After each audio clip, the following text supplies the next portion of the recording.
En 1170, Pedro Baldo. En 1350, John Wycliffe. En 1370, John Huss. En 1450, Girolamo Savonarola.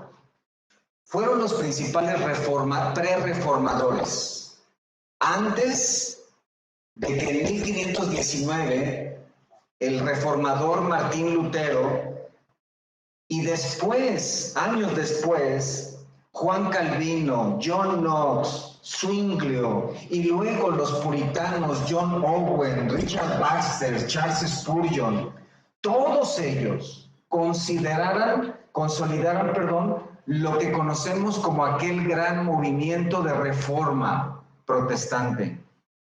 El resurgimiento de la interpretación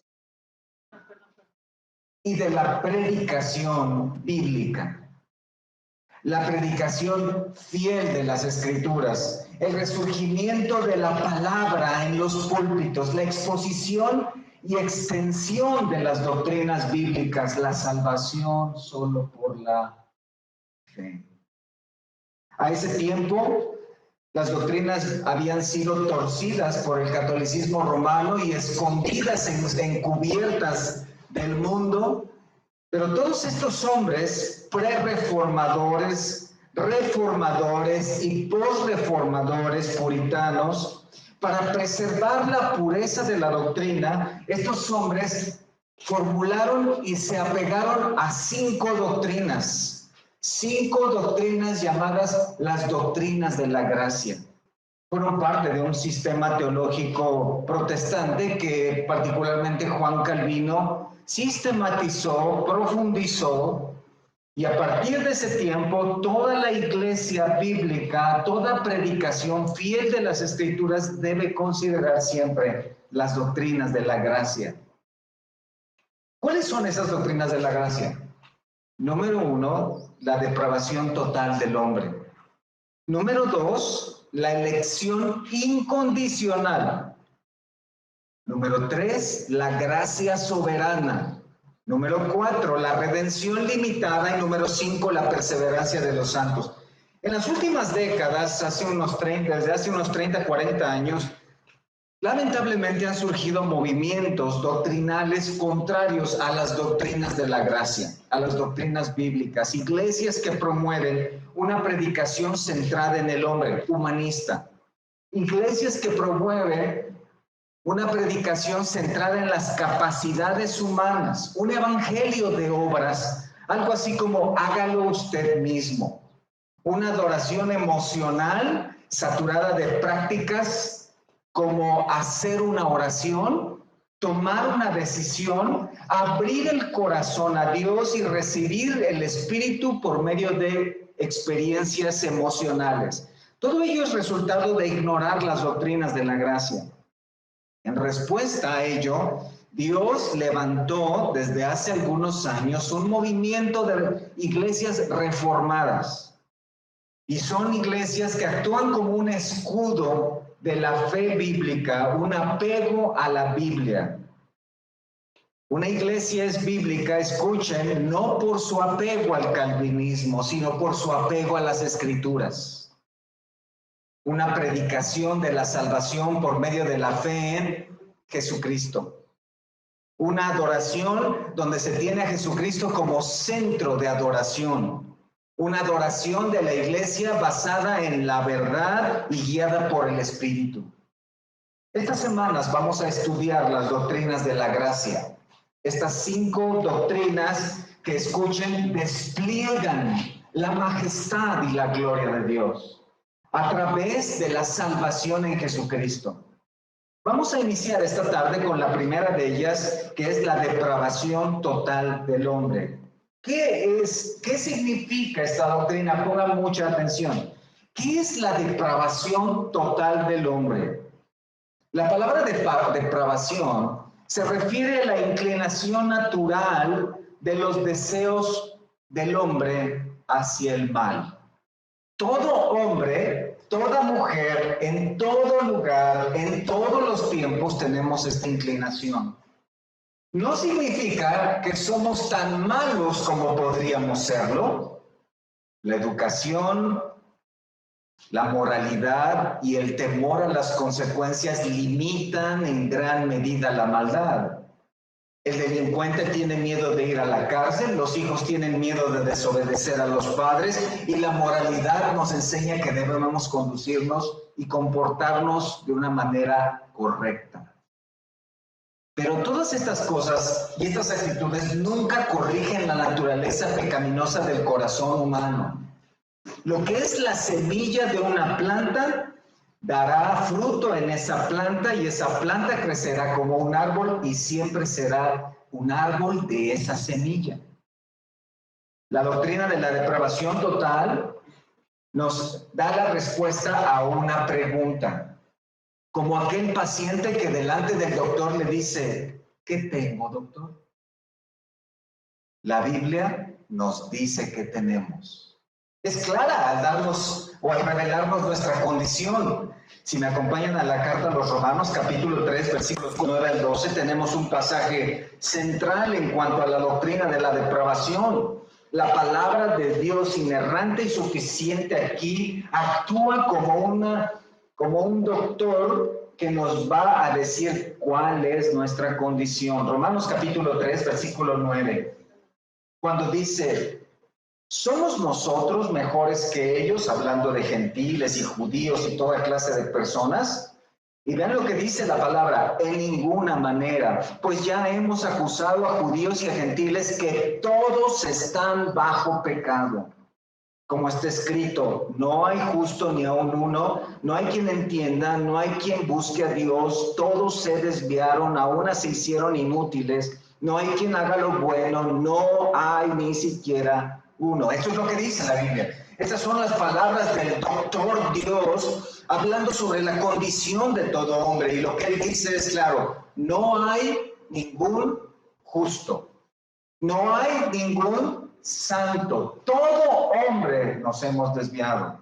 Y noten por favor la frase ahí al final del versículo 9, es muy importante. Todos están bajo pecado. Noten que no solamente dice que todos hemos pecado. Aún tenemos una frase para eso. Bueno, es verdad, no hay nadie perfecto, ¿cierto? No, aquí dice, todos están bajo pecado y eso es todavía más grave porque aquí es el parte médico de lo que es nuestra realidad espiritual. La doctrina de la depravación total no significa que simplemente somos todos pecadores, sino que todos estamos bajo pecado. En otras palabras, bajo una esclavitud, bajo un sometimiento del pecado.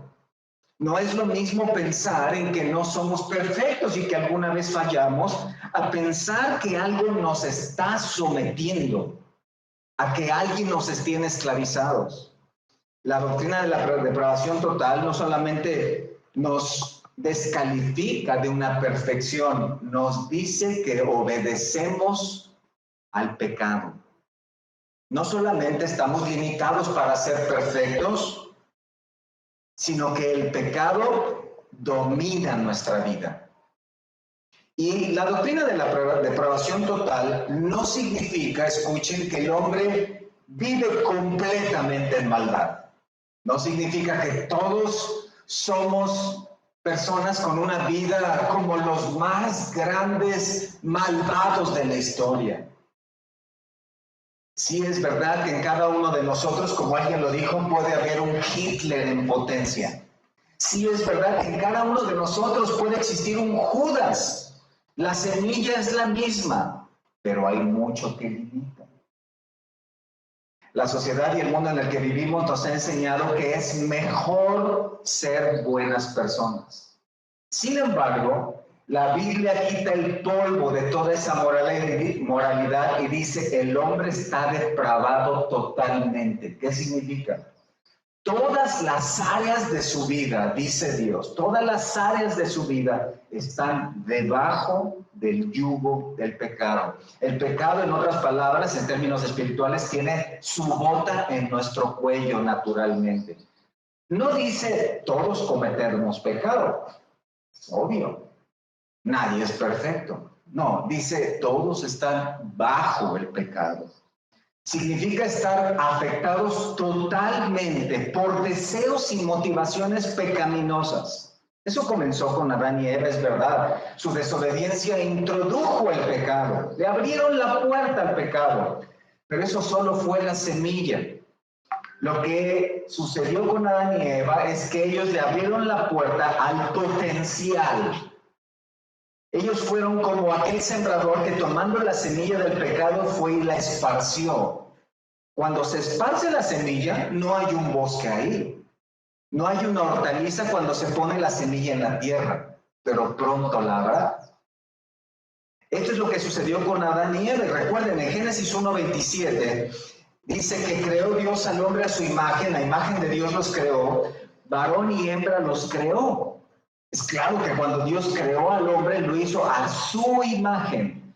Pero unos capítulos después, en Génesis 5:3, cuando Adán y Eva tuvieron a sus hijos, 130 años después, dice que Adán engendró un hijo a su semejanza. Ahí hubo un cambio, ¿se dan cuenta? Hubo un cambio radical en el ser interior del hombre, un cambio radical en su conciencia, de manera que cada hombre a partir de ellos nació con un potencial de maldad que impregna todas las áreas de la vida. Por eso es depravación total. Aún las buenas acciones. ¿Cómo? ¿Alguien que ama a su familia? ¿Alguien que trabaja honestamente? ¿Alguien que paga impuestos? Aún ello está corrompido. Un hombre, por ejemplo, puede apartarse del adulterio porque sabe que eso destruye a su familia. Puede apartarse de la infidelidad porque eso le colocaría bajo la vergüenza o en vergüenza y bajo el señalamiento de otros. Este hombre puede apartarse lejos de un prostíbulo porque sabe que su reputación es importante. Entonces, la motivación que tendría este hombre es egoísta. Físicamente no estaría dando lugar al pecado, pero sí espiritualmente al tener una motivación egoísta. Ahora, hay también en nuestro tiempo quien dice, bueno, yo no me siento un gran pecador. La Biblia lo que dice es que todos estamos bajo pecado. Así como físicamente tú y yo estamos debajo de una piel, todo nuestro ser, noten, está debajo, detrás de una piel. Así toda nuestra vida, todas nuestras áreas están debajo de la esclavitud al pecado. El primer pecado de Adán y Eva no es todo el pecado del hombre. Aquel pecado solamente definió las consecuencias humanas, vivir bajo esclavitud al pecado. Hay personas que dicen entonces, yo no me siento un gran pecador, pero piensen por un momento, ¿es la visión natural del hombre? ¿Es el mismo pecado torciendo el concepto que tengo de mí mismo? Porque el pecado opera, escuchen, a través de la voluntad del pecador. Por ejemplo, alguien dice, no, yo hago siempre lo que yo quiero. Y esa persona dice, yo soy libre, porque yo hago lo que quiero. Sí, solo que tu deseo está sometido al deseo del pecado. Alguien más dice, yo no necesito una religión. Y esa persona cree que eso es libertad, ¿cierto? En realidad es esclavitud. Porque está haciendo lo que el pecado dicta. Esta esclavitud es depravación total. El primer pecado entonces de Adán y Eva no es todo el pecado del hombre. Aquel pecado definió cuáles serían las consecuencias y lo que marcó es que la humanidad a partir de ellos viviríamos bajo una esclavitud al pecado. Pensemos por un momento en que Dios colocó a estos hombres y pensemos en términos modernos. Los coloca Dios, Adán y Eva, en una gran habitación donde hay unas compuertas y detrás de esas compuertas hay algo que ellos no deben acceder. Y Dios les da la instrucción de que no pueden abrir las compuertas porque entonces habrá problemas. Sin embargo, en la desobediencia, ellos abren esas compuertas y cuando abren esas puertas, hay detrás de ellos una gran presa de agua.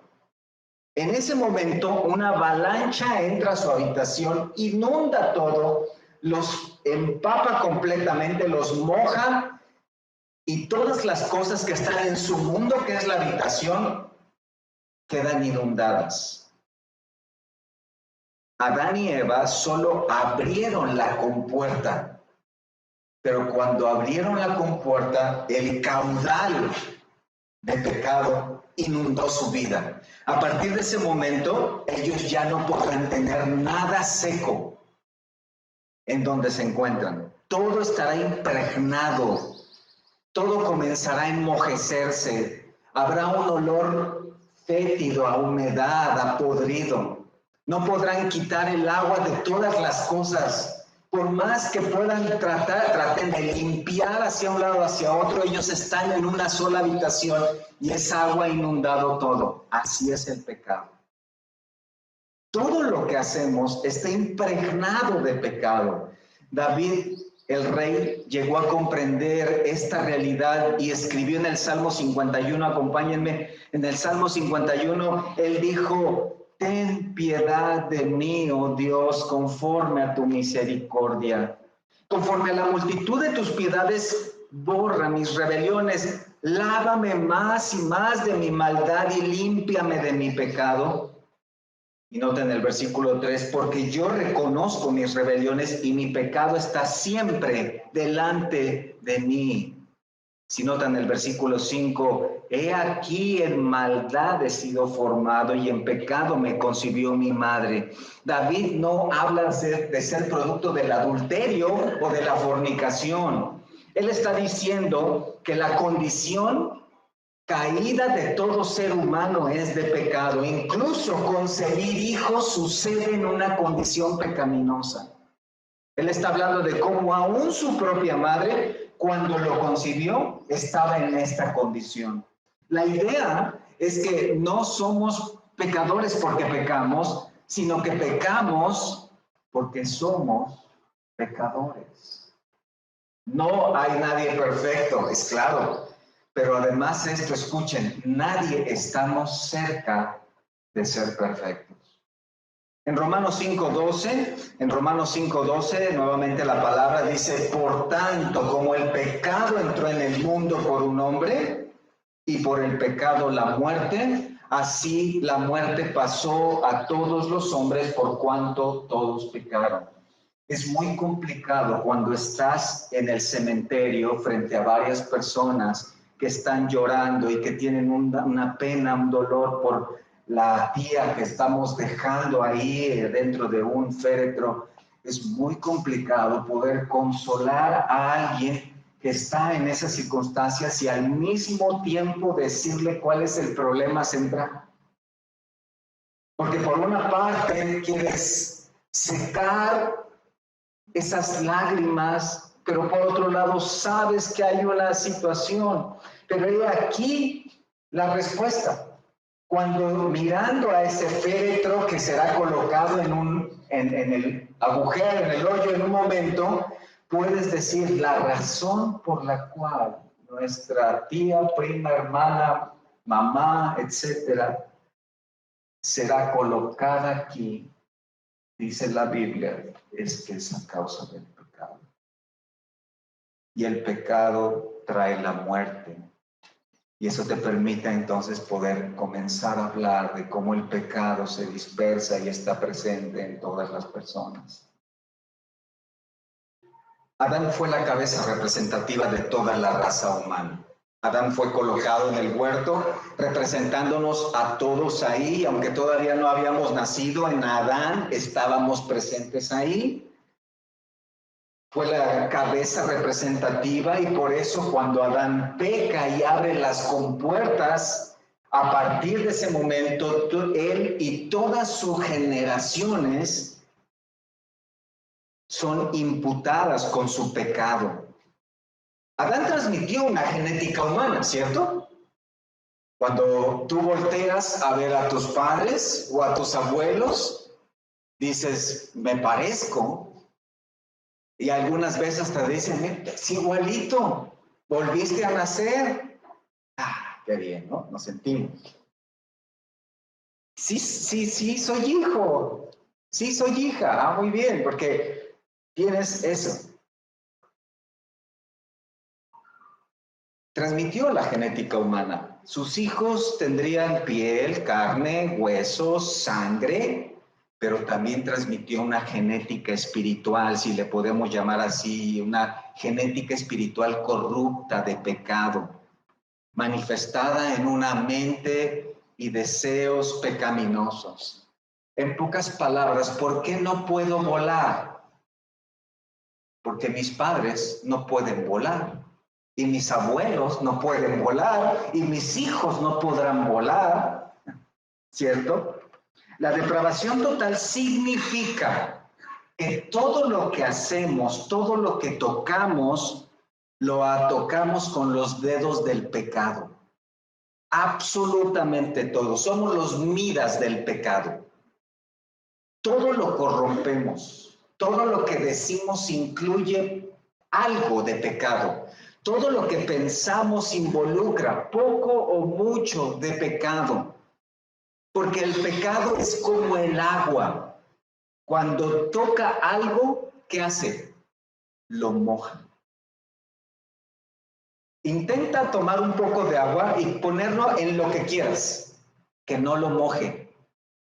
Es imposible, ¿cierto? Es imposible. Toma un poco de agua en tu mano sin que moje tu mano. Así es el pecado. Todo lo que toca lo corrompe.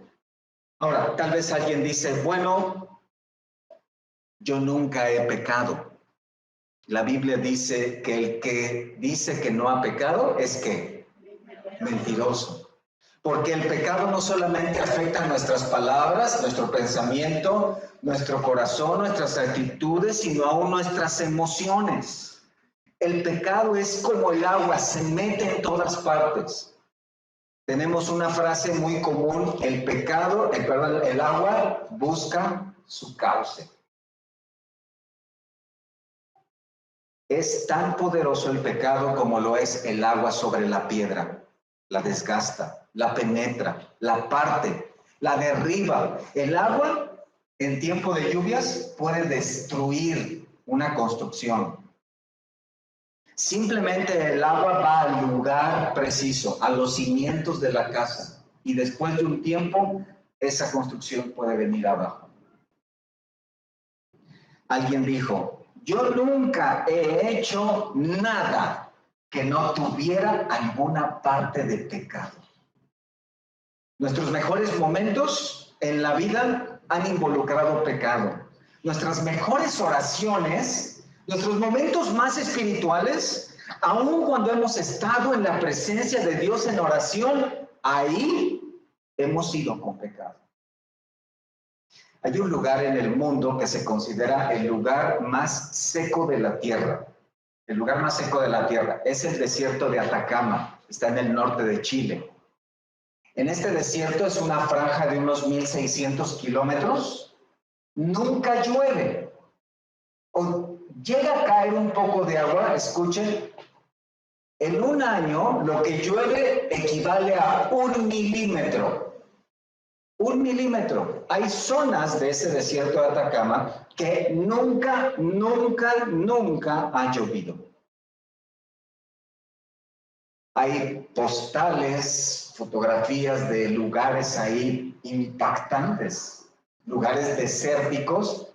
Tal vez tú piensas que donde no hay nada de agua todo es feo, pero no, son unas fotografías impresionantes de este lugar en el cual nunca ha llovido. Sin embargo, en ese lugar hay un hotel. Hay un hotel. ¿Cómo es que puede tener agua suficiente para sus servicios? Lo que sucede es que aún en ese desierto hay ríos subterráneos. De ahí toman ellos esa agua para abastecerse. Aunque en la superficie es completamente seca, debajo a varios metros pasa el agua. Así es el pecado. Todas las facultades humanas están impregnadas, afectadas por la caída. Aún en este preciso momento que estoy predicando y hablando de la palabra de Dios, lo estoy haciendo con pecado en mi corazón. Pero no soy el único. También el quien está escuchando en este momento, con toda la entrega y devoción hacia la palabra de Dios y con todo el amor que pueda desarrollar por Dios, lo estás haciendo aún con pecado en tu corazón. Porque el pecado, escuchen, no es lo que hacemos, es lo que somos. Podemos pecar con los ojos cerrados, con los oídos tapados, totalmente ausentes de la realidad a nuestro alrededor y aún en ese cuarto oscuro, aislados de todo, podemos estar pecando. La depravación total significa que no soy lo malo que puedo ser, gracias a Dios, pero siempre puedo ser más malo de lo que soy. En otras palabras, no hay un límite para la maldad en el corazón. Piensa por un momento que un día llega alguien a tu puerta comentándote que es un misionero y que está aquí para compartir de la palabra, pero no tiene lugar donde hospedarse esa noche. Entonces tú con un gran corazón por él dices, bueno, puedo darte una habitación donde puedes pasar la noche para que mañana sigas tu viaje. Y entonces le llevas hasta la recámara. Y ahí esta persona, este hermano, esta hermana se va a quedar. Pero entonces, después de un rato notas que la persona ya ha abierto su maleta, ha sacado su ropa y ha puesto su ropa en el closet. Y cuando vas al baño te das cuenta que ya están ahí sus cosas, su cepillo, su pasta, su peine, todas sus cosas. Y dices, bueno, qué bueno, muy bien, pero cuando vas a la cocina, abres el refrigerador, te das cuenta que la persona ya ha colocado ahí su comida. Y dices, bueno, todo está bien, pero cuando buscas el control de tu televisión, ya no está porque la persona ya lo tiene en la mano.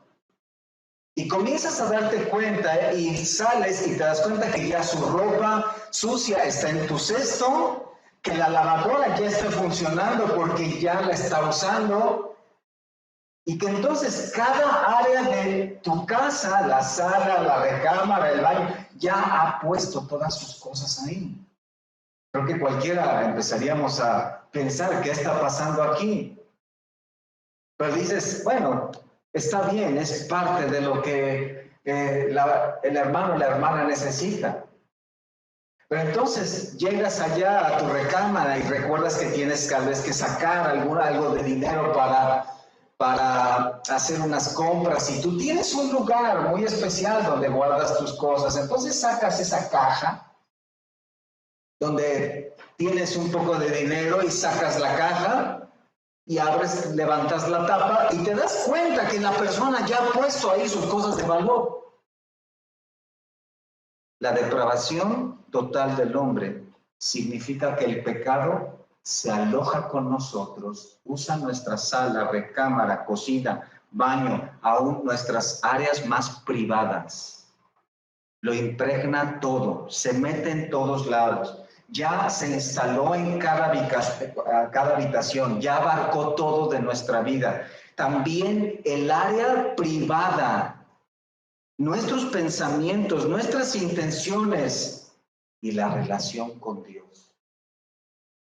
En Romanos capítulo 8, versículo 7, dice, por cuanto los designios de la carne son enemistad contra Dios, porque no se sujetan a la ley de Dios, ni tampoco pueden. Vean esto. El pecado ocupa el área de la carne y a partir de entonces no puedo someterme a la ley de Dios. Esta es nuestra realidad espiritual, es nuestra condición. No puedo someterte, no puedo someterme, no puedes someterte a la ley de Dios porque el pecado ya ha ocupado todo de tu corazón. Entonces, eres esclavo del pecado. Ya no puedo sacar a esta persona de mi casa, ya ha ocupado todo. Ya usa mi ropa, come mi comida, usa mi auto, ya lo tiene todo. En Romanos 7:15, el apóstol Pablo reflexionó en lo que es la vida en este sentido y dijo, porque lo que hago no lo entiendo, pues no hago lo que quiero, sino lo que aborrezco, eso hago. Y si ven el versículo 17, dice, de manera que ya no soy yo quien hace aquello, sino el pecado que mora en mí. Y yo sé que en mí, esto es, en mi carne, no mora el bien, porque el querer el bien está en mí, pero no el hacerlo. Porque no hago el bien que quiero, sino el mal que no quiero, eso hago. Y si hago lo que no quiero, ya no lo hago yo, sino el pecado que mora en mí. Así que queriendo yo hacer el bien, hallo esta ley.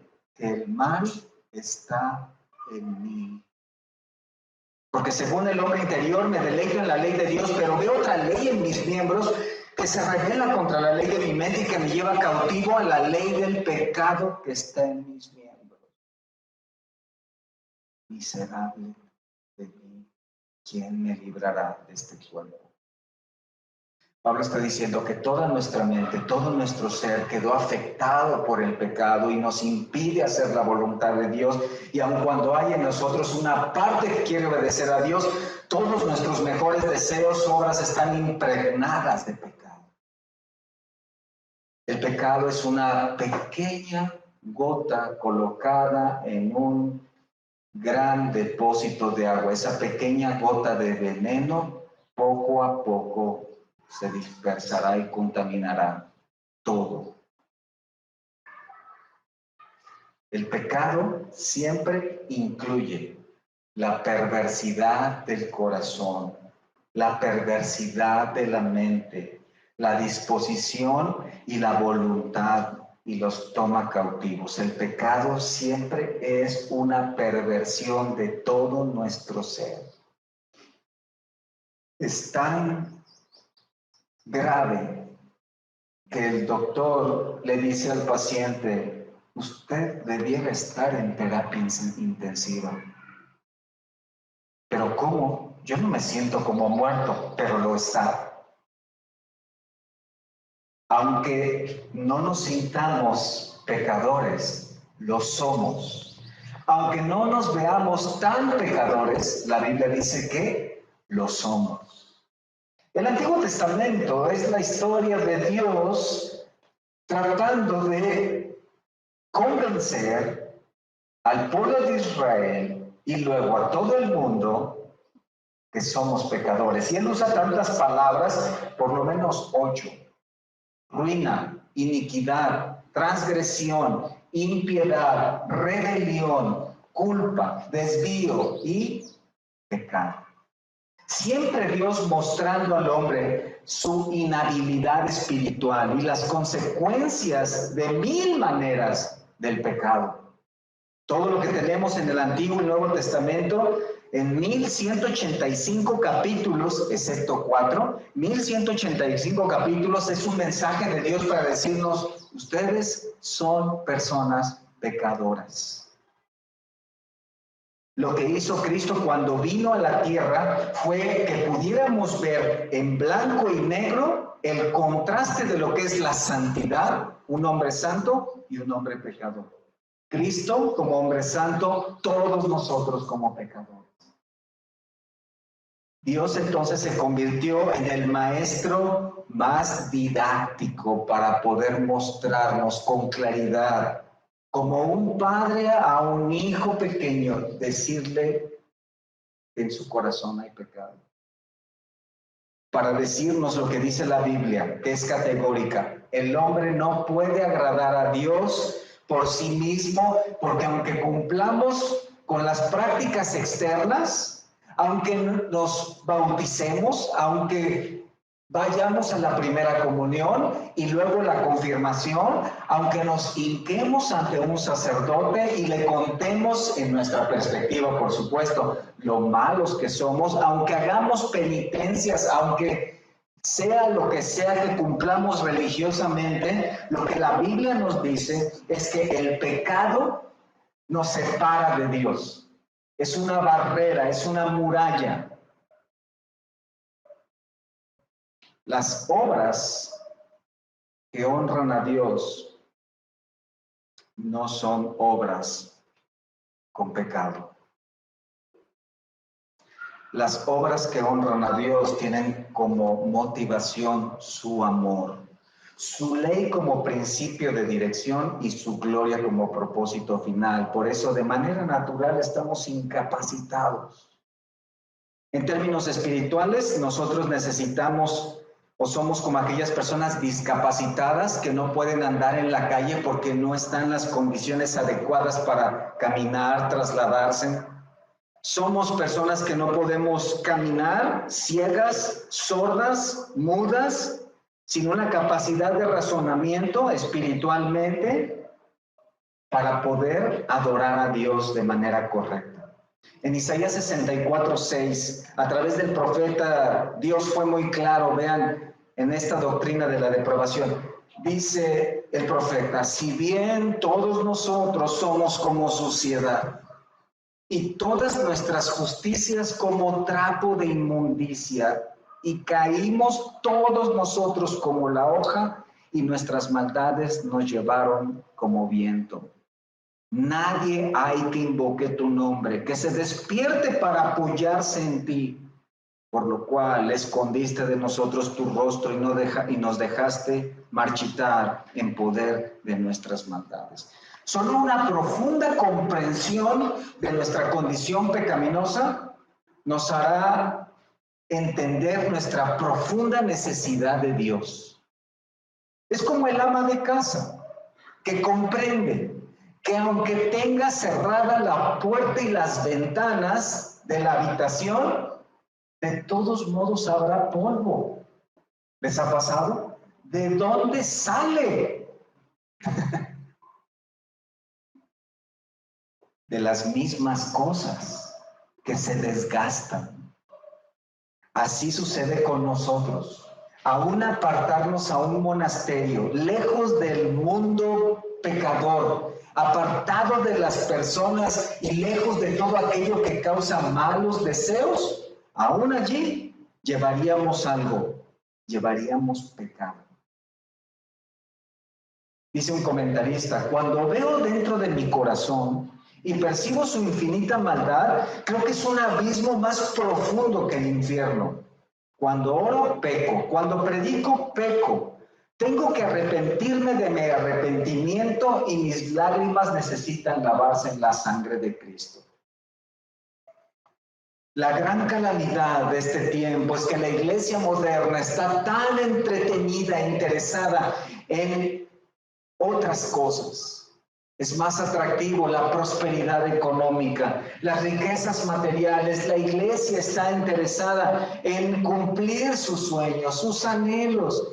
La iglesia está en general viendo las cosas terrenales y están cautivando sus corazones. Es el engaño del diablo. La iglesia no está interesada en general en entender su condición espiritual de pecado. Es parte del engaño del diablo. Hacer creer que el pecado no es algo tan grave. Son pecadillos, mentiras piadosas, orgullos, ¿qué dicen por ahí? Del bueno o algo así. Segunda de Timoteo 2:25. Segunda de Timoteo 2:25, que con mansedumbre corrija a los que se oponen, hablando de los siervos del Señor, por si quizá Dios les conceda que se arrepientan para conocer la verdad y escapen del lazo del diablo en que están cautivos a voluntad de él. Ponga atención en estos dos versículos.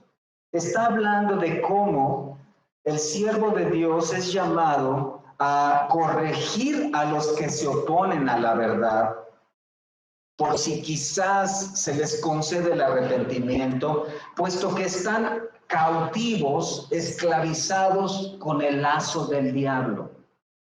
Este es el punto del pecado. Es una esclavitud que el diablo usa para traer o tener cautivos a los hombres. Piensen por un momento que hay un pescador que va y se coloca, tal vez alguien que va a pescar y se para ahí junto a en su barca o al lado de un lago y lanza su caña de pescar. Entonces ha puesto ya ahí un anzuelo, ha puesto una carnada y lo lanza, y cuando siente que pica, comienza entonces a enrollar su caña de pescar, el hilo, y empieza a jalar. Pero cuando el pez que está atrapado tratando de zafarse y en su esfuerzo cada vez más se clava el anzuelo, cuando el pez está cerca, el pescador detiene su mano, no saca el pez, lo mantiene ahí. El pez sigue viviendo, pero el pescador no quiere matar al pez, quiere que el pez sufra. Ese es el diablo. Lanza el anzuelo, mantiene a los hombres cautivos, pero no los mata, los mantiene ahí atrapados. La doctrina de la depravación total es la desgracia de las desgracias, la calamidad de las calamidades. No hay desastre humano tan serio, no hay fracaso tan grande que ser discapacitados espirituales para relacionarnos con el verdadero Dios. En este sentido, como decía hace un momento, somos ciegos, sordos, mudos, incapaces de movernos, completamente paralizados, sin ninguna posibilidad de adorar al verdadero Dios Santo. Aquí es donde en pocas palabras cobra relevancia, por cuanto todos pecaron, están destituidos de la gloria de Dios. Ser destituido de la gloria de Dios implica perder la posibilidad de la vida eterna con Él. Toda persona, a causa del pecado, está imposibilitada en sí misma de vivir la gloria eterna con Dios. Su santidad no lo soporta, su majestad no lo tolera, su gloria no lo puede aceptar. Por tanto, somos destinados al destierro eterno, a la oscuridad espiritual y a la condena eterna en el infierno. En palabras y en el contexto del primer siglo, a consumirnos en el basurero fuera de la ciudad, en el Gehenna.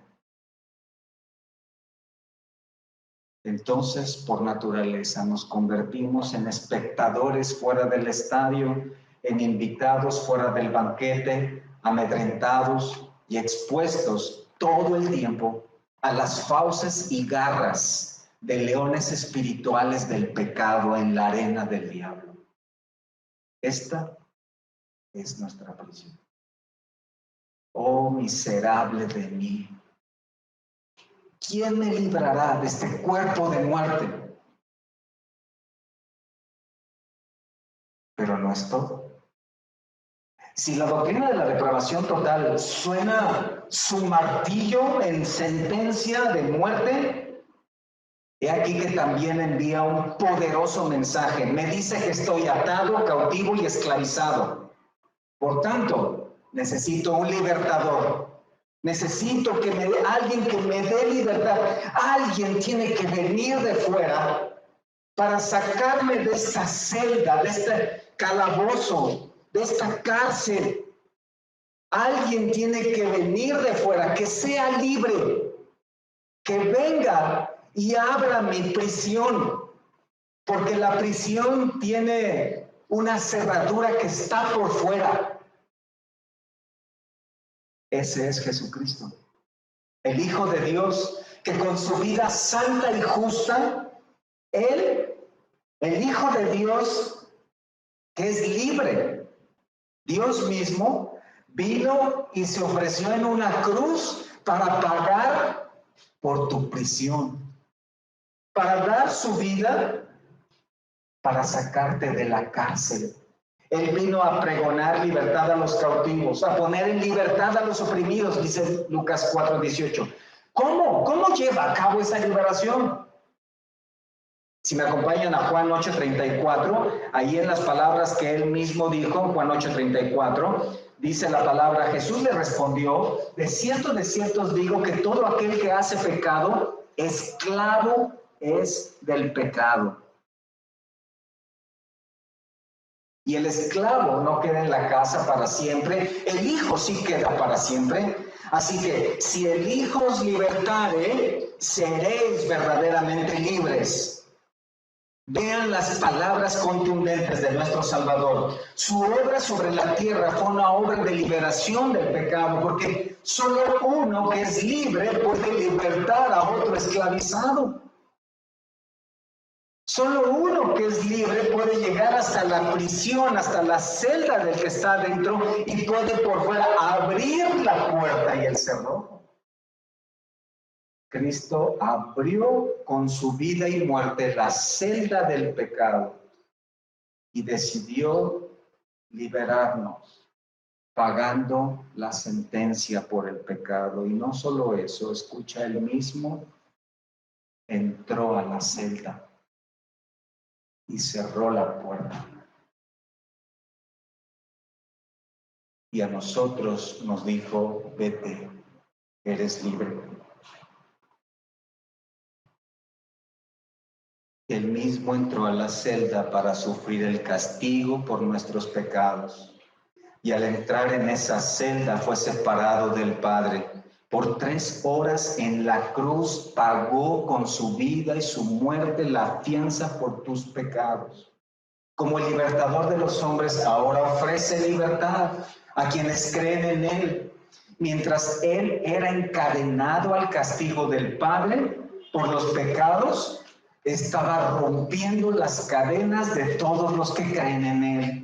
Esa es la liberación. Siendo tentado en todo, pero sin pecado, fue a la cruz y ahí fue la consumación de su victoria. Y con mucha atención en esto, porque muriendo sin pecado, venció al pecado. Y su resurrección fue la consumación de la victoria sobre el diablo, porque venciendo la muerte al resucitar, destruyó al que tenía el imperio de la muerte, esto es, al diablo. Y no solo eso, 2 Corintios 3:17 dice: donde está el Espíritu del Señor, allí hay libertad. Al creer en Cristo, Dios da testimonio de tu liberación, dándote su Espíritu. Dios mismo viene a morar en ti cuando reconoces tus pecados, te arrepientes de tus pecados y ves a Cristo como tu Salvador, tu libertador. Entonces el Espíritu Santo viene a morar en ti.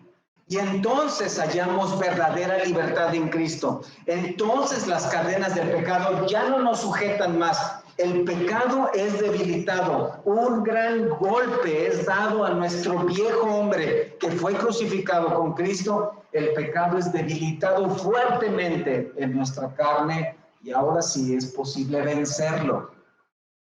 Nuestra victoria final, mis hermanos, se consumará cuando este cuerpo de muerte sea transformado a la gloria eterna de Cristo. Mientras tanto, el pecado ha sido debilitado en nuestra carne.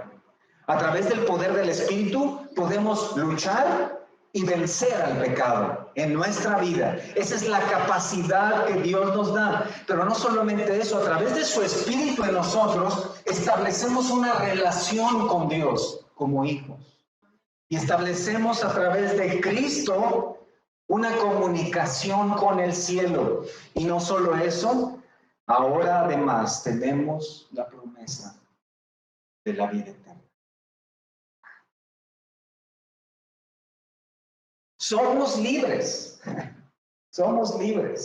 para adorar, para hablar, para servir, para conocer a nuestro Dios y nuestro libertador.